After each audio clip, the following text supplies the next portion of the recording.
Now take up Board Bills 51, but we're going to have a general discussion about 51, 52, and 53. We'll allow the sponsor to speak about each one, and then we'll open it up for questions on all three. 51, she's going to take 51, 52, and 53 Correct. Yes. for general discussion. She'll Okay. review each one, and then we can ask questions on any or all of them. Thank you, Mr. Chair. Once again, I appreciate everyone's time. I'm sorry this is going so long, but I think we're going through it we're getting some clear understanding of everything and where everyone stands and what information they're looking for. When we did the first bill, it was because we had to establish where the money would go and clearly define the money. Now the next question is, where do you find the money? And we came up with three sources. I'm going to talk overview. Board Bill 51 is the red light cameras. And I know Winston Calvert, I'll have him answer where we are in the law, as in it's been challenged, and we're looking to see what they're finally going to come and to determine. But I can say that one of the reasons I personally had no problem with this source of funding is because in the 16th Ward, one of the dangerous intersections is Hampton and Chippewa. When we put the red light cameras in, the accidents went down something like 78%. It was unbelievable. So it was public safety. The day they announced that people didn't have to pay them or they were being challenged, the car accidents jumped up again at Hampton and Chippewa. And I now have to sit at the intersection, and when the light turns green for me, I have to count 1001, 1002, 1003, because the cars are now again going through on red lights. So just to establish that I am a proponent, I know it's a possibility that that funding source, if challenged and gets lost in court, that would be a challenge. There was no, and I would never want anyone to assume that so far what we've discussed in the way of funding is guaranteed. We saw what happened with the Prop S, is that we went into a recession, so what we had predicted we would collect didn't happen. It is a goal, and we hope to reach that goal. And that is where the red light cameras came. I want to, Winston?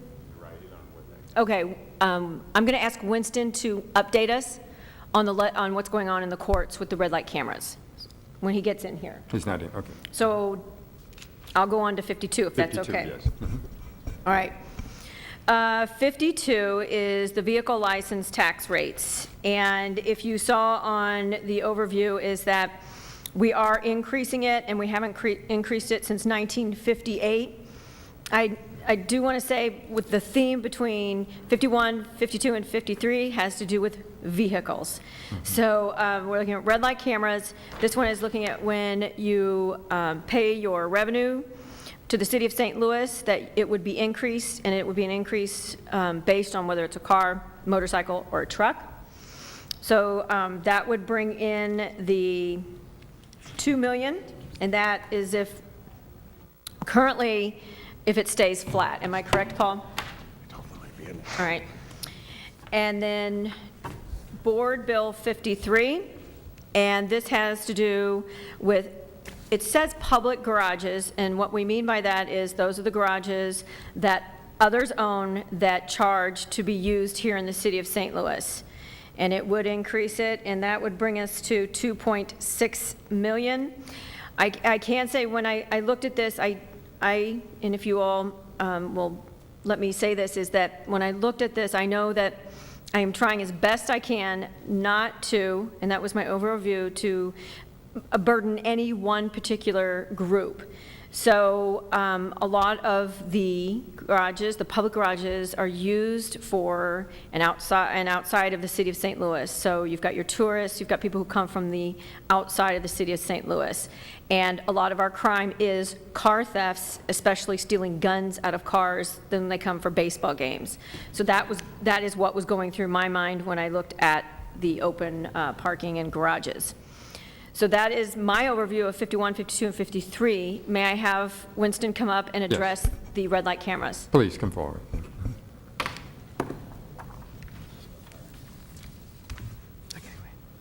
What would you like to know about red light cameras, Where we Mr. are. Chairman? We wanted to for you to give us an I was- update as to I was where just out. things are.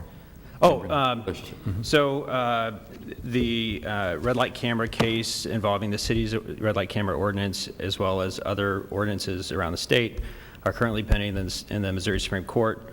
Predicting judges is a bit like predicting the weather, so we can take a reasonable guess as to what's happening, but we are guardedly confident in our position, and what we expect is that the court will rule that some form of red light camera program is okay, but then the devil's always in the details, and whether our details are better than other cities' details or whatnot. Like I said, we're confident, we're hopeful that the court will rule that, you know, cities can have these types of programs if the details are right. So the decision could come any week now. It didn't come this week. They typically hand down opinions on Tuesdays. It didn't come yesterday, so we're still waiting. Okay. Did you have any other remarks before we open it up to questioning? No. Okay. Then at this point, we can open up to questioning from members of the committee on general discussion, Board Bill 51, 52, and 53. Alderman French? All right, so this is for all those bills. So with Board Bill 51,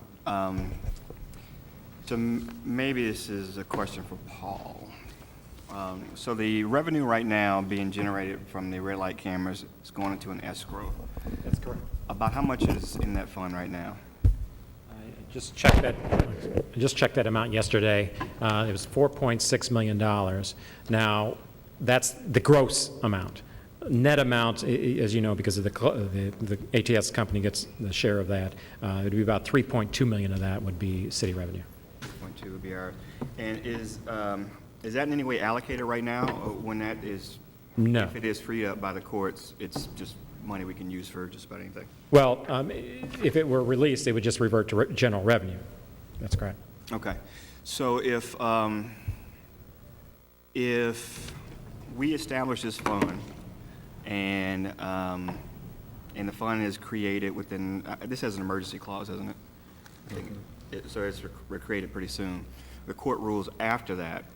Would the entirety of that 3.2 million go into this fund?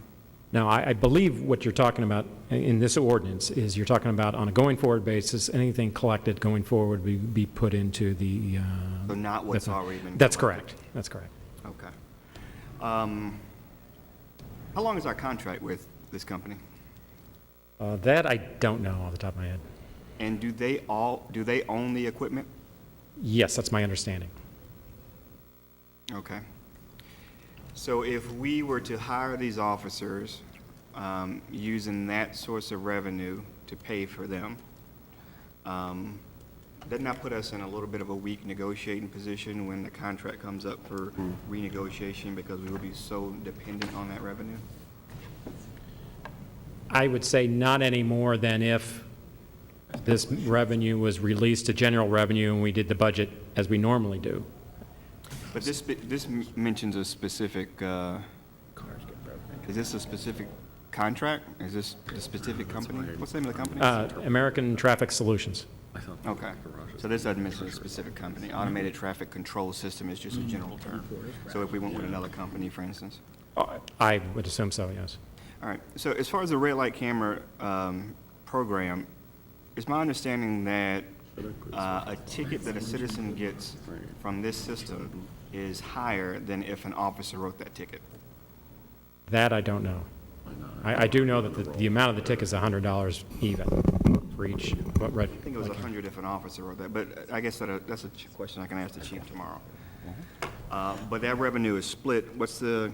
It's about 62 or 63 comes to the city, with the balance going to ATS.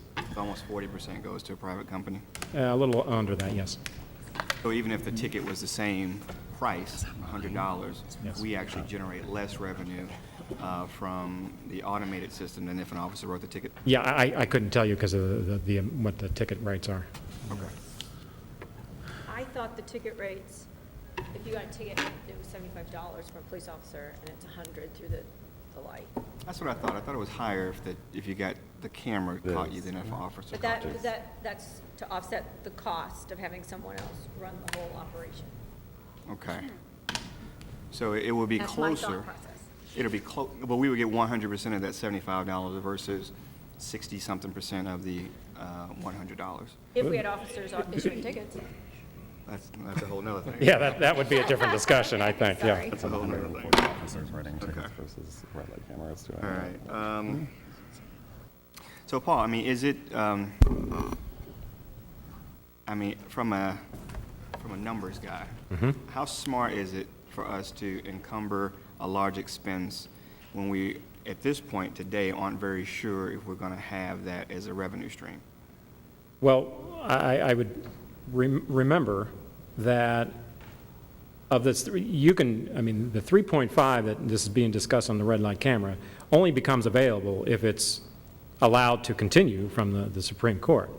And if that's the case, and if they say, okay, you can continue, then you've got that assurance that it would be there, and then you have to go and appropriate that money. So it's not like you can start spending until it's actually you have reasonable anticipation of that fund, of those monies are going to be there.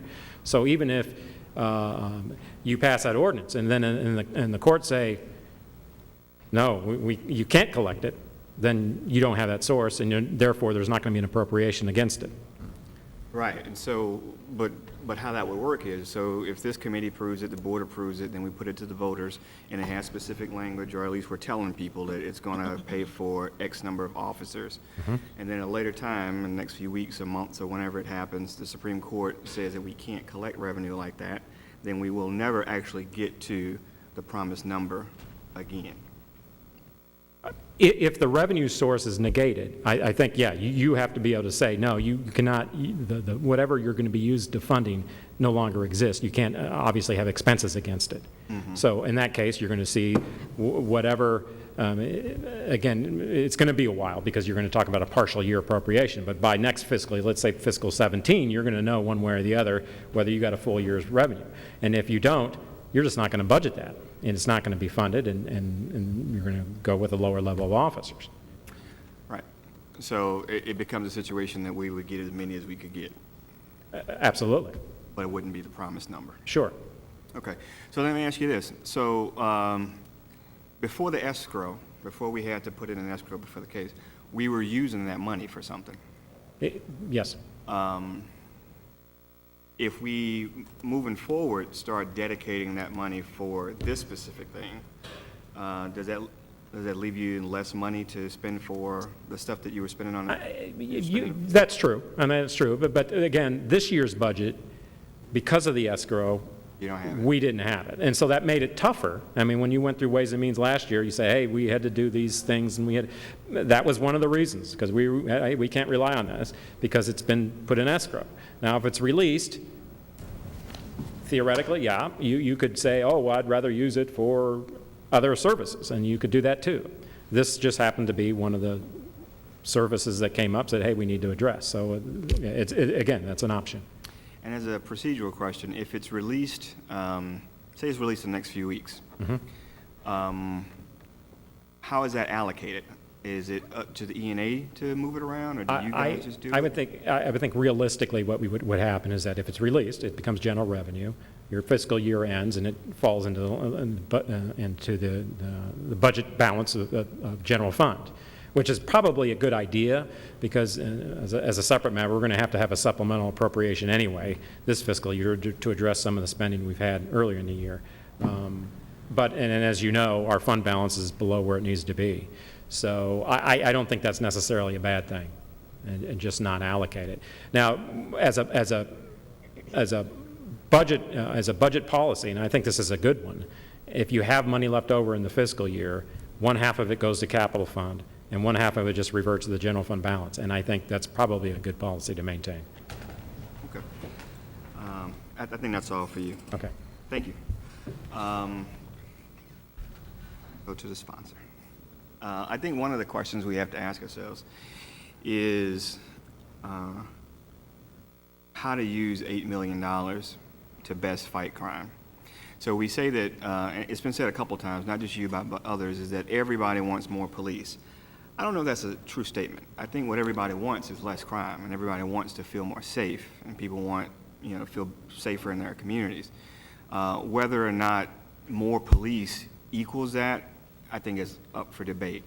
And in fact, at least 4 prior occasions when the chief came in front of either the Public Safety Committee or the Ways and Means Committee, I specifically asked him in the last 18 months, do we need more police officers? And his answer had always been no, that they were doing different kinds of policing, that they were using existing resources, and even though the number of officers were going down mostly to make up for the pension increase, that it was still covered because they were doing smarter policing. So the answer has changed now. Now they say they do need more police. And I think the question that citizens will have to ask if this gets on the ballot, and that we should ask ourselves in this debate, is if we had $8 million extra dollars, how to best put that to use to make folks feel safer in our cities. And I'm not completely convinced that just the additional officers will do it. And a lot of that has to do with, and this is something we can ask the chief, and I'll ask the chief tomorrow, is how he uses the current number of officers he has and how he would possibly use this additional number of officers. I think you've heard a lot of complaints already from members of this committee about how he's using the current resources. And so just giving them additional officers without a change in strategy or a change in plan or a change in the way he sees policing, I don't know if that will necessarily guarantee at least a safer neighborhood in my community. So it's just a question. I think that's something we should debate. Well, my response would be, we've already looked at the fact that the red light, Board Bill 51, there's a possibility that we might not have access to those funds.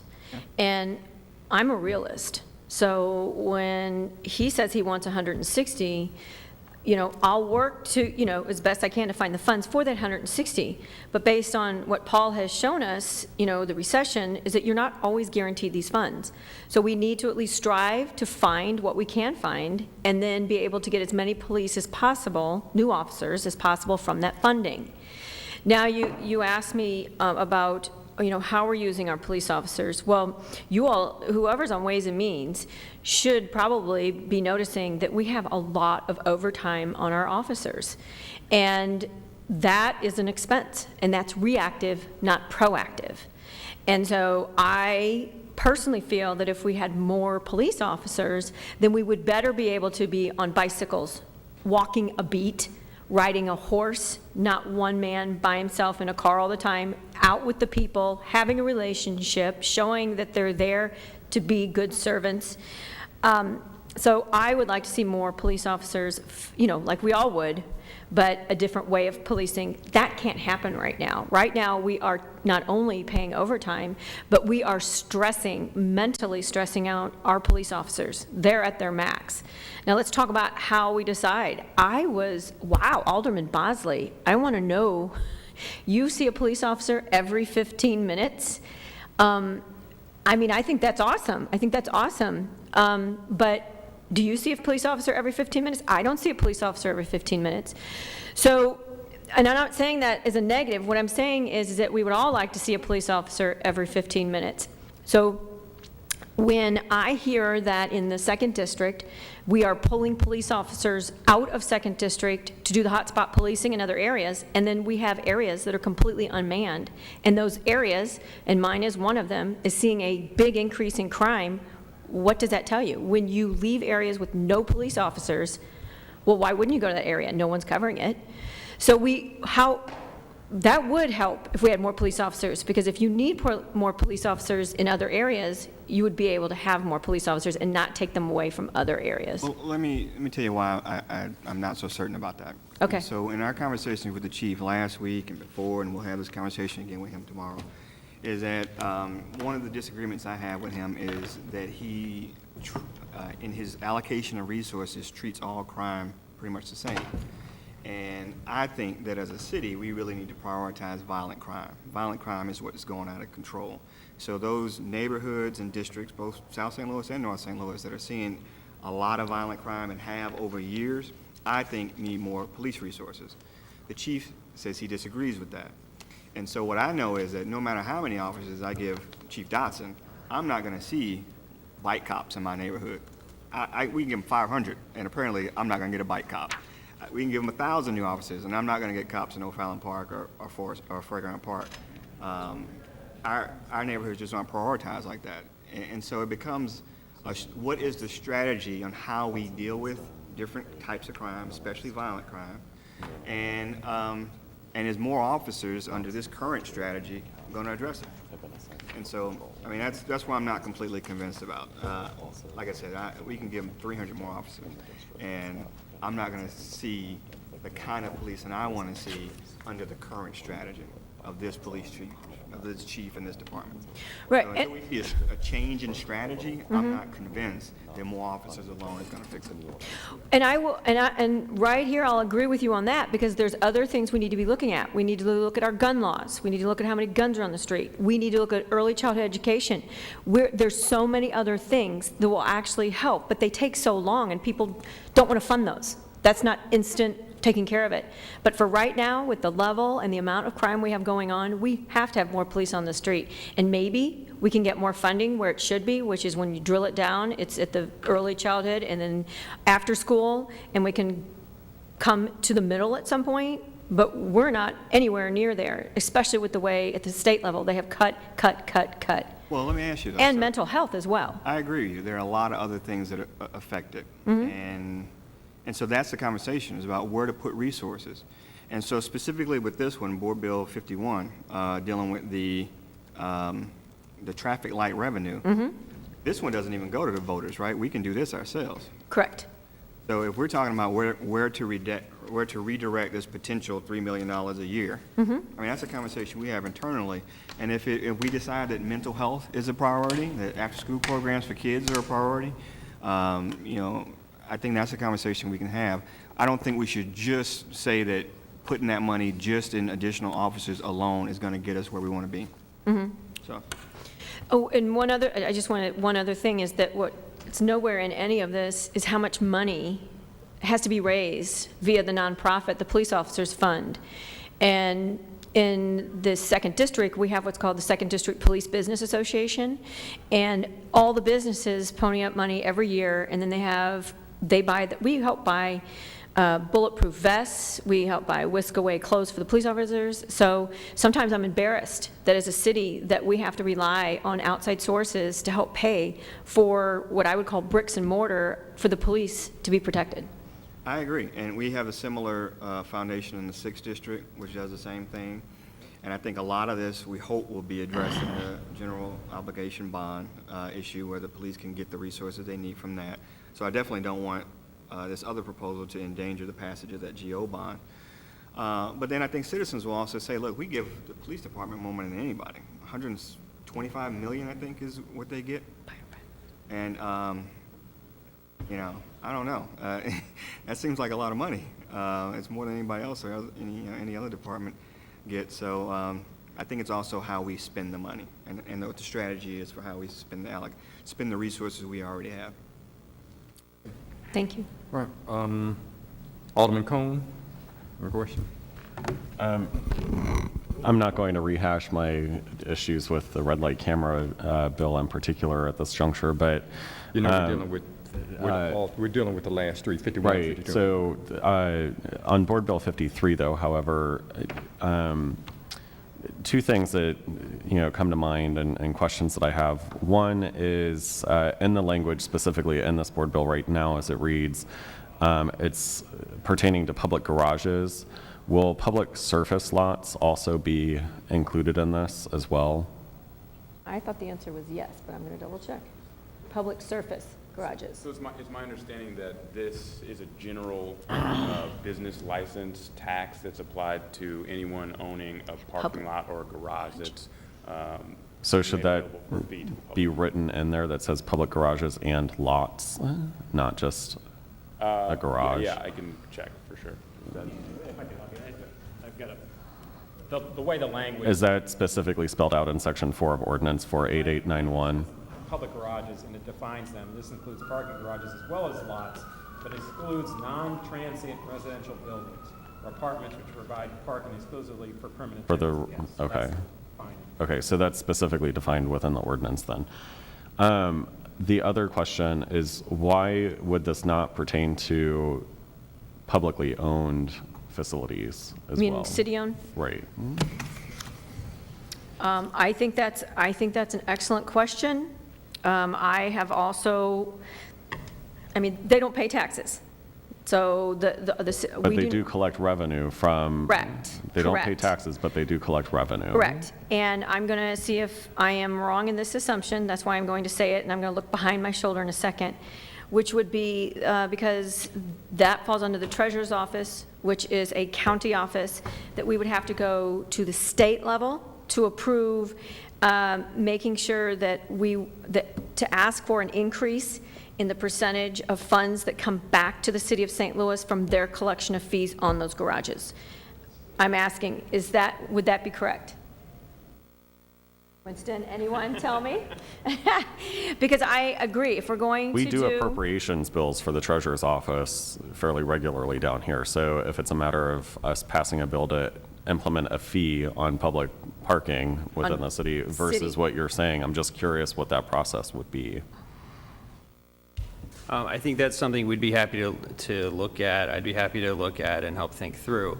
The treasurer's office is a hybrid office that has county functions, and it is in the Department of Finance in the city under the supervision of the comptroller. So they're being, like with most things that are hybrids, they're a lot more complicated than if they're just simple.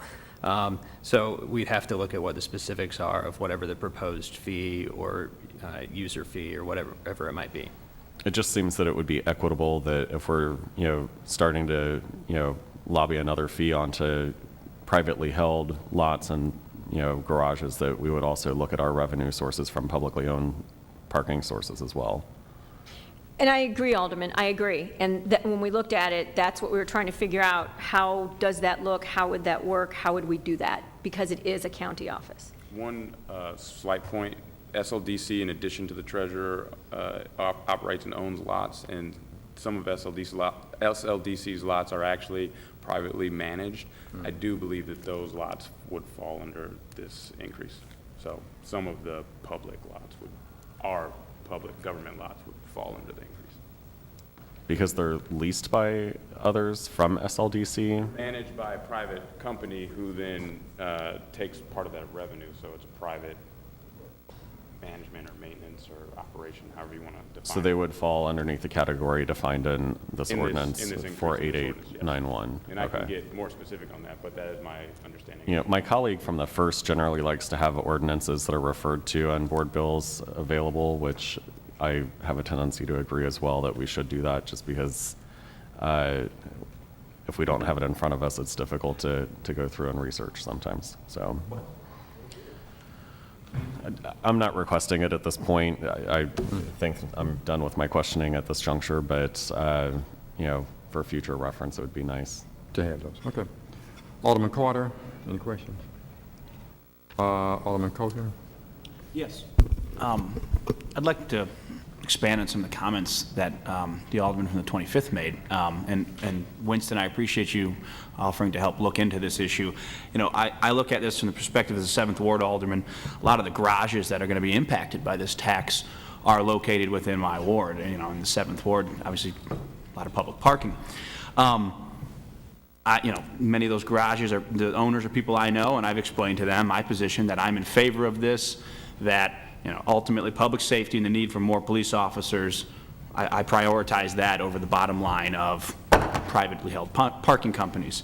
But at the same time, I don't think it's appropriate to put the private sector at a competitive disadvantage against our publicly held lots, meaning the treasurer's lots. So I really am interested in exploring, can a similar situation be set up with the treasurer's lots? Can 10% of their gross receipts also go towards this fund? Because that would seem appropriate if you're going to tax parking lot operators at a higher rate. We have parking lots run by a hybrid office of the city. I would think they should also be paying into this fund. Okay. Leonard is here from the treasurer's office. So I think you want to talk to that? Speak to that? He could just step on up and. Is that okay? It is, yes, go ahead. I just want to clarify that our office does allocate up to 40% of our general revenues to the city of St. Louis. And so regardless if you have this additional line where we're paying it directly as this quote-unquote tax that will go to the private garages, it's essentially the same amount of revenue that will be allocated back to the city. Interesting, you mentioned and I'm sorry, I'm new to this, so I'm just trying to still figure all the, the various pots So of money there's out. a 60-40 split, I'm aware you can allocate up to 40%. and I did say up to. You did say up to. So in the last fiscal year, what did your I don't office know that allocate exact towards dollar general amount. fund? Okay. I don't know that. We do have our budget hearing. It'd be a great time to ask. And yeah, that would be a good time to ask. So up to that 40% is an interesting phrase. I don't believe that you guys are allocating up to 40%. And maybe if you did, that would help pay for some of these issues that we have with policing and crime in this I town. think the general revenue fund for the city sees a nice supplement from the treasurer's office after we pay our bills. Right. And so all of our funding, number one, has to cover our bills, cover our debt service, covers our operations. The parking division itself is not just the 6 garages that we own and the surface lots. It's also including our on-street infrastructure. We're talking parking meters. Right, We're parking talking, meters. Previous treasurer was quite the landlord, so to speak, so there are a number of buildings that our office manages, as well as a number of different contracts that we have through the parking division Right, as well. and I've got 2 parking tickets of my own that I plan on paying that, I got in the last week. I get a lot because I drive around all over town. Sure, I'd Alderman, love you if got a 'em on your portion of personal these, vehicle, I'll I would have no love to see a problem. portion of these go towards, paying for police and making the city safer. Up to 40%. Up to does. 40%, yes. So regardless of what lines it come from, But it could be more. that's a question that will have to go on the state level, I believe. Okay, you completed? Alderman Carter, you had, I just, can I Go right ask a ahead. question, Treasurer's Office? okay, if you need to ask. Aren't we upping the street cleaning tickets to $15 from 10? We do have rates scheduled to increase. And That will can we happen. take that, could that increase of the rates be directly put into this fund? Directly put into that fund. I don't believe we earmarked any funds to go in one particular place. I think that's a question that could be taken up with the Parking Commission while we're having this discussion now, but I know that's previous to now, we haven't had that discussion. But I mean, does that take any type of, would we have to do any type of a bill to say that any increased fees on those tickets would be directly going back? Are you talking specifically street sweeping? Because that's not the only Correct, tickets and that we that's the only issue. one I know that will be most impacted in my ward is the street sweeping. Sure, so that would have to be a conversation between the Parking Commission. I don't think this board would have to do anything on that. Okay, thank you. Alderman Carter? Well, no, I just wanted to make a comment. I don't think that it's wise of us to put different departments versus others for this specific account, because I'm pretty sure that there are other offices and other departments that we could look at and do the same. And so I would be wise in when I'm talking about, or when you're going back and forth about who can do what. I would. I just want to make that comment. Alderwoman Spencer? So I want to ask a question about this $3.2 million in the red light camera fund. Where is that going to go, the money that's already there? So can that be used to kind of get this going, or? Right now, it's being collected and deposited into escrow. Okay. The current balance, as of, checked it yesterday, was $4.6 million. The general fund revenue portion of that after a payment to ATS would be about $3.2 million. And depending on how it's, the disposition, and whenever that court case comes out, then it gets released. Right now, it'd just be released to general revenue. As I mentioned to Alderman French earlier, what I would, given that the board bill currently states is that basically anything collected, so we've already collected this, so the question, what happens? It would be released to general revenue and just revert to general fund balance, which you currently have an ordinance which says, I mean, let's say you do and you have, and it's leftover funds, then by ordinance, half of that money would end up going to the capital fund, and then one half would revert to your general fund balance, which, as we all know, is sort of underfunded right now. So that's probably a good policy to have. Okay, and then I want to go back to this issue I brought up earlier. When I look at the revenue for the city of St. Louis, and again, like the alderman to my left here, I'm new at this, so forgive me, but we're looking at general revenue. Everything is increasing from fiscal year 14 to 15, except this judicial offices, under which we have this traffic violations that Alderman Cohn brought up earlier, where we had this very significant decrease. And I'm just not very comfortable at this point still understanding why that is and where we're going with this and why there's literally a third going down. And it's such a, it's almost half of what we're discussing here today in revenue. Yeah, and again, almost all of that, other than the timing issue related to some of the prior year, but almost all of that is the fact that in the current fiscal year, FY15, the money started going into escrow. So that revenue estimate for the current fiscal year, that was pulled out. So yeah. It still seems significant. So then I also mentioned this previously, but I want to better understand. You mentioned that you looked at a lot of different ways to generate this revenue. Even though we don't have to go through all of them right now, in the next day or two, I'd like to kind of understand all the options that were looked at so that we can feel more comfortable with it, any option, these particular options. And then thirdly, I just want to echo Alderman French's, questions as to, making sure that more officers is the right direction to go in. Looking at national averages of officers per 1,000 residents per the FBI, we have that number being a national average of 2.3 for a population of the city of St. Louis size of 318,000 people. That would result in 732 officers. Looking at cities with population over 250,000, which I think is going to be more relevant for us, that number is obviously going to be higher at 2.7 officers per 1,000 residents. That would give us a national average of 680 officers. So we are already considerably higher than that. And while we still have significant crime issues and we certainly need to be looking at how to address them, I would just like to make sure that we're going in the best direction for our city and the most appropriate one. All right, thank you. Thank you. Alderwoman Green? I'm just going to say ditto on what Alderman Spencer just said. I was going to say a lot of the same things, so no further questions for me. Alderman Vaccaro, did you have anything? Just a real quick comment, and that is, you can believe, because I was in business, that every person that parks downtown to go to work will be charged at a higher rate because business owners tend to pass things along. So that 10% will be passed along to everybody that probably works in this building that has to pay to park somewhere.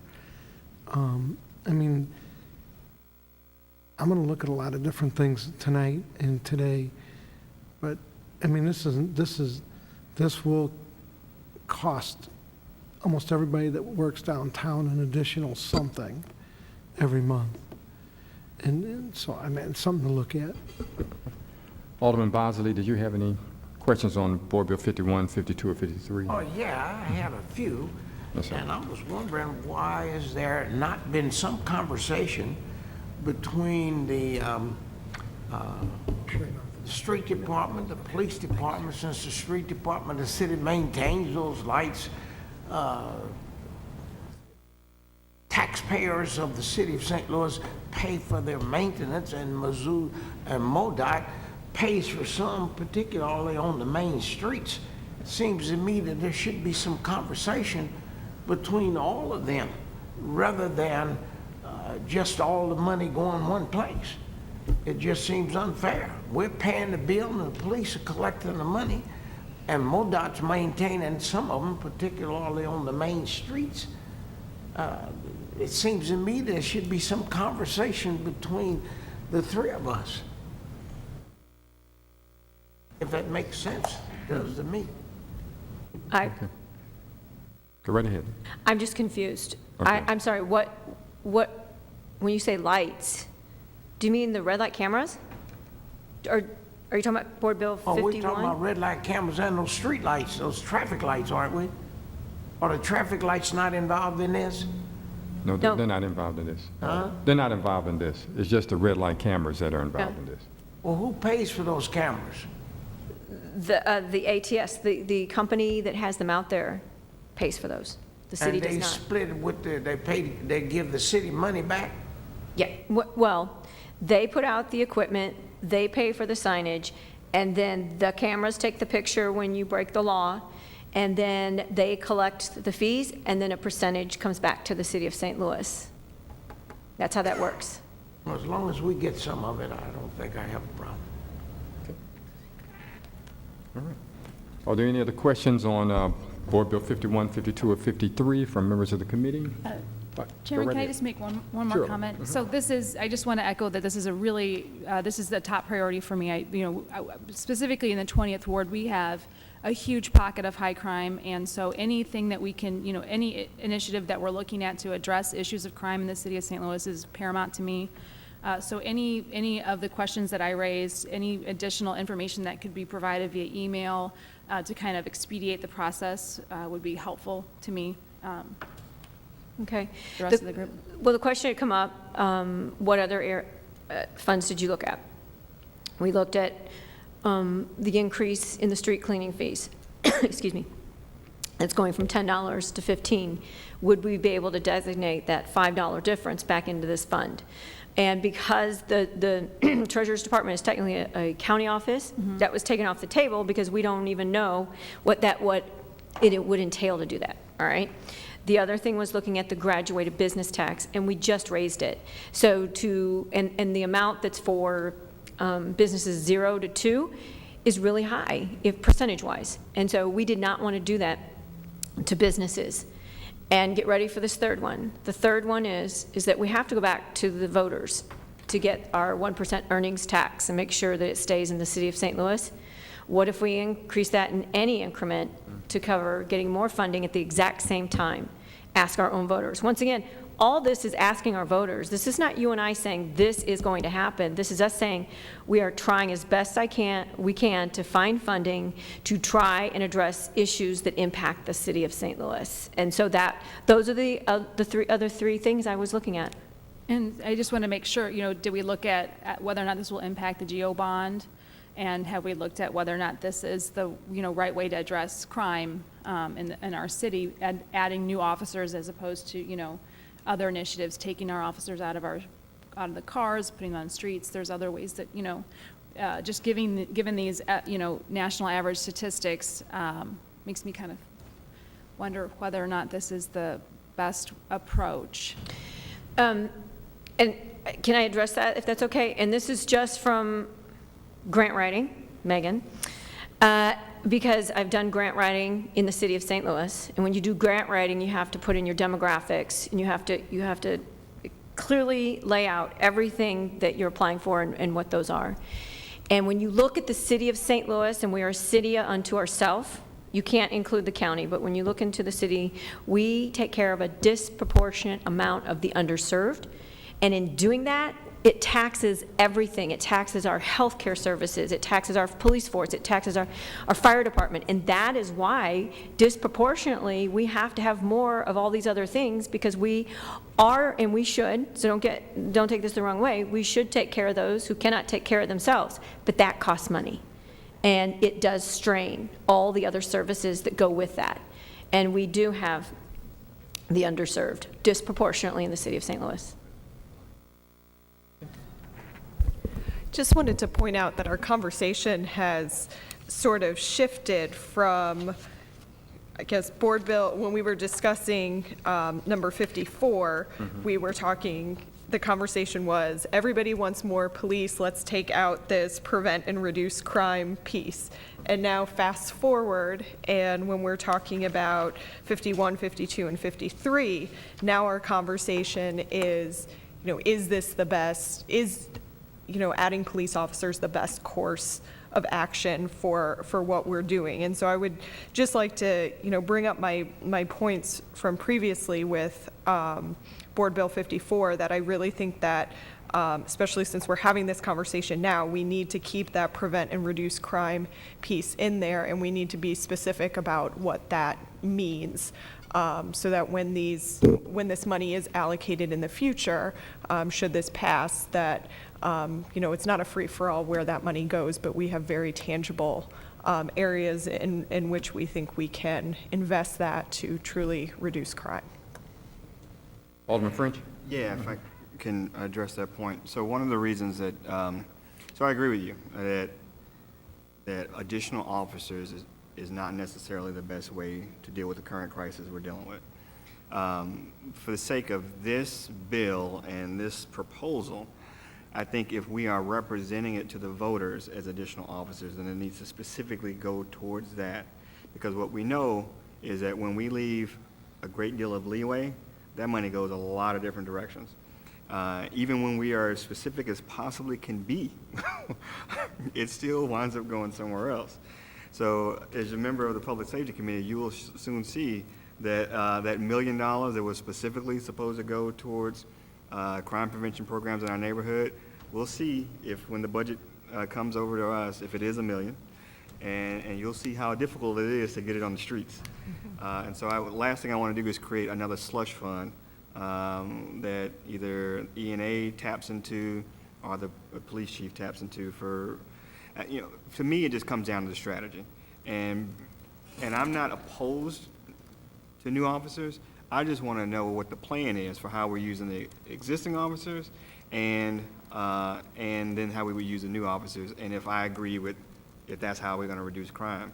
But but I tell you, if we give another 100 and whatever officers, and it sticks with the same plan, and those officers aren't going to those violent areas and aren't being assigned to not just reactive policing or whack-a-mole policing, but actual, real crime prevention, then I'm going to be really angry, and so will voters, especially voters in my neighborhood, and who feel like we already agreed to pay for we already pay additional tax for new officers that we didn't get. We already pay an additional tax to send money to nonprofit programs that'll help this, and it's not going there.